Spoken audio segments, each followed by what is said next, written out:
तो मेरे यहाँ तो फोटो का बड़े ले साथी पूजा भी है फिर चावल ले लेना। फोटो बार उठा रखे ना काम नीचे पूरा जैसे अधिकतर भाभी ना साथ काला में तो पूजा भी करते हैं। सब क्या भाभी? हाँ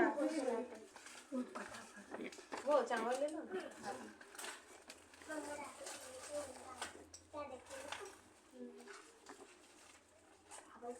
ओम गंगणपतिये नमो नमः। श्री सिद्धिविनायक नमो नमः।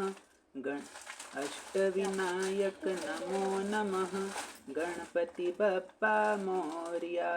बोलो गजानन गणपति महाराज की जय।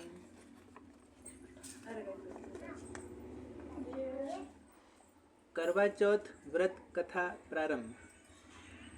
कार्तिक मास के कृष्ण पक्ष की चतुर्थी को करक चतुर्थी अर्थात करवा चौथ कहते हैं। सुहागवती स्त्रियों के लिए यह बहुत ही श्रेष्ठ व्रत है। स्त्रियां इस व्रत को पति के दीर्घजीवी होने के लिए करती हैं। इस दिन सुहागिन स्त्रियां चावल पीसकर दीवार पर करवा चौथ बनाती है, जिसे वर कहते हैं।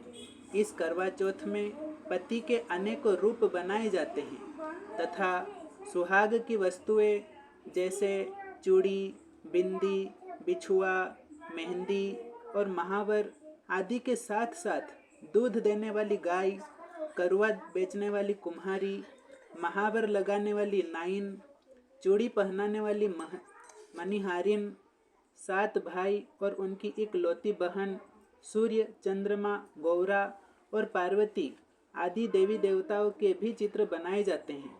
सुहागिन स्त्रियों को इस दिन निर्जल व्रत रखना चाहिए। रात्रि को जब चंद्रमा निकल आए तब उसे अर्घ्य देकर तथा अपने बड़ों के पैर छूकर और अपने पति की पूजा कर भोजन करना चाहिए। पीली मिट्टी की शिव गौरा बनाकर उसकी पूजा करनी चाहिए। करवा चौथ व्रत का बायना तथा पूजन विधि। करवा चौथ वाले दिन सर्वप्रथम व्रत करके सायंकाल को एक पटरे पर सतिया काढ़कर एक जल से भरा लोटा या करुआ उस पर रखें। बायना काढ़ने के लिए एक खांड का करुआ लें, उसके साथ एक पात्र में गेहूं या चावल भर लें और इच्छानुसार नगद रुपया रख लें। फिर रोली, चावल, गुड़ आदि से गणेश जी की पूजा करें। करवे पर रोली से 13 बिंदी लगावें तथा 13 दाने गेहूं के हाथ में लेकर कहानी सुने। कहानी सुनने के पश्चात एक दूसरे के साथ आपस में 13 बार करवे की हेराफेरी करें। कहीं कहीं 13 का अंक अशुभ मानने के कारण 14 बार प्रत्येक काम किए जाते हैं। रात्रि को चंद्रमा निकलने के पश्चात इसी करवे से चंद्रमा को अर्घ्य देवे। पश्चात सभी बड़ों का आशीर्वाद प्राप्त कर तथा अपने पति की पूजा कर भोजन करें। यदि बहन या पुत्री कहीं बाहर परदेश रहती हो तो करवा, गेहूं, चीनी, रुपया सहित उनके यहाँ पहुँचा दें। जो सौभाग्यवती स्त्रियाँ इस करक चतुर्थी का व्रत करके सायंकाल विधि विधान से पूजन करेंगी, वे अचल सौभाग्य, धन, पुत्र तथा बड़े भारी यश को प्राप्त करेंगी। करवा चौथ व्रत कथा। एक साहूकार था जिसके 7 बेटे और एक बेटी थी। सातों भाई व बहन एक साथ बैठकर भोजन किया करते थे। एक दिन कार्तिक की कृष्ण पक्ष की चौथ का व्रत आया तो भाई बोला कि बहन आओ भोजन करें। बहन बोली कि आज करवा चौथ का व्रत है, चांद उगने पर ही खाऊंगी। तब भाइयों ने सोचा कि चांद उगने तक बहन भूखी रहेगी, तो एक भाई ने दिया जलाया, दूसरे भाई ने छलनी लेकर उसे ढका और नकली चांद दिखाकर बहन से कहने लगा कि चल चांद उग आया है, अर्घ्य दे ले। बहन अपनी भाभियों से कहने लगी कि चलो अर्घ्य दें, तो भाभियाँ बोली तुम्हारा चांद उगा होगा, हमारा चांद तो रात को उगेगा। बहन ने अकेले ही अर्घ्य दे दिया और खाना खाने लगी तो पहले ही ग्रास में बाल आ गया, दूसरे ग्रास में कंकड़ आया और तीसरा ग्रास मुंह तक किया तो उसकी ससुराल से संदेशा आया कि उसका पति बहुत बीमार है, जल्दी भेजो। माँ ने जब लड़की को विदा किया तो कहा कि रास्ते में जो भी मिले उसके पांव लगना और जो कोई सुहाग का आशीष दे तो उसके पल्ले से गांठ लगाकर उसे कुछ रुपये देना। बहन जब भाइयों से विदा हुई तो रास्ते में जो भी मिला उसने यही आशीष दी कि तुम 7 भाइयों की बहन, तुम्हारे भाई सुखी रहे और तुम उनका सुख देखो। सुहाग का आशीष किसी ने भी नहीं दिया। जब वह ससुराल पहुंची तो दरवाजे पर उसकी छोटी ननंद खड़ी थी। वह उसके भी पांव लगी तो उसने कहा कि सुहागिन रहो, सपूती हो। बहन ने यह सुनकर पल्ले में गांठ बांधी और ननंद को सोने का सिक्का दिया।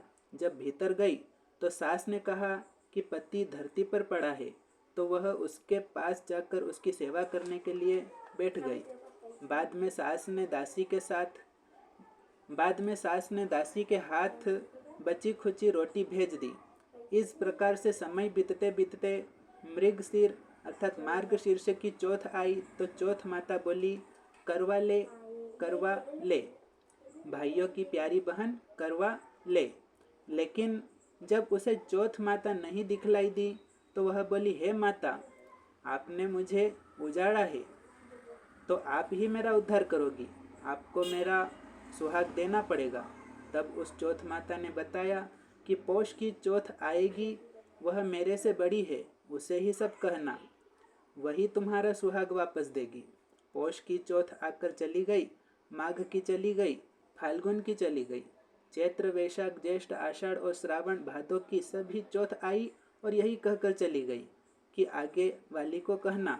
आसोज की चौथ आई तो उसने बताया कि तुम पर कार्तिक की चौथ नाराज है, उसी ने तुम्हारा सुहाग लिया है, वही वापस कर सकती है, वही आएगी तो पांव पकड़कर विनती करना। यह बताकर वह भी चली गई। जब कार्तिक की चौथ आई तो वह गुस्से में बोली, भाइयों की प्यारी करवा ले, दिन में चांद उगानी करवा ले, व्रत खंडन करने वाली करवा ले, भूखी करवा ले। यह सुनकर वह चौथ माता को देखकर उसके पांव पकड़कर गिड़गिड़ाने लगी, हे चौथ माता, मेरा सुहाग तुम्हारे हाथों में है, आप ही मुझे सुहागिन करें। तो माता बोली, पापिन, हत्यारिन, मेरे पांव पकड़कर क्यों बैठ गई? तब वह बोली कि जो मुझसे भूल हुई उसे क्षमा कर दो, अब भूल नहीं करूँगी। तो चौथ माता ने प्रसन्न होकर आँखों से काजल, नाखूनों में से मेहंदी और टीके में से रोली लेकर छोटी उंगली से उसके आदमी पर छींटा दिया तो वह उठकर बैठ गया और बोला कि आज मैं बहुत सोया। वह बोली, क्या सोए, मुझे तो 12 महीने हो गए, अब जाकर चौथ माता ने मेरा सुहाग लौटाया। यह सुन उसके पति ने कहा कि जल्दी से माता का पूजन करो। जब चौथ की कहानी सुनी, करवा का पूजन किया और प्रसाद खाकर दोनों पति पत्नी चौपड़ खेलने बैठ गए।